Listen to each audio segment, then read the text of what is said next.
Friends, ఈరోజైతే వంకాయ శనగపప్పు వేపుడు చేశానండి. నాకు అసలు వంకాయ కూర అంటే అండి కొద్దిగా నచ్చదండి. ఎంత బాగా చేసినా సరే ఏంటో మరి దానికి ఇష్టపడాలని అనుకోను. కానీ మా ఆయన గారికి అయితే చాలా ఇష్టం అండి వంకాయ.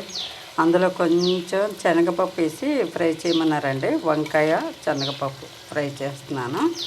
చాలా బాగుంటుందండి. కానీ ఆయనకి నోటికి మాత్రం కమ్మగా ఉంటుంది. ఈ వంకాయ బొడ్లునే చూశారు, ఈ బొడ్లు మాత్రం 2, 3 నాకు నచ్చినవి వేసుకొని చక్కగా తింటానండి. నా కోసం అంటే వేరే కూర చేసుకుంటున్నానండి. నాకైతే గుత్తి దొండకాయ కూర చేసుకుంటున్నాను. దానికి కూడా కోసుకొని ఉంచుకున్నానండి. మసాలా పెట్టి గుత్తి దొండకాయ కూర చేస్తానండి. ఫ్రెండ్స్, లైక్ చేయండి ఫ్రెండ్స్, సపోర్ట్ చేయండి. మీ సపోర్ట్తోనే ఛానల్ ముందుకు వెళ్తుంది, మీ ఆదరణలతోనే ఛానల్ ముందుకు వెళ్తుంది. ఫ్రెండ్స్, నాకు సపోర్ట్ చేసిన మీ అందరికి కూడా పేరు పేరున ధన్యవాదాలు తెలుపుకుంటున్నాను. ఫ్రెండ్స్, లైక్ చేయండి ఫ్రెండ్స్, సపోర్ట్ ఇవ్వండి. ఇంకా ఈ ఛానల్ మానలేక చేస్తున్నాను. హెల్త్ బాగా లేకపోయినా ఏంటంటే కొంచెమైనా సరే మానేయాలని అనుకుని ఎన్నిసార్లు ప్రయత్నించినా సరే మీ అందరినీ కలవాలని ఒక ఆశ అండి.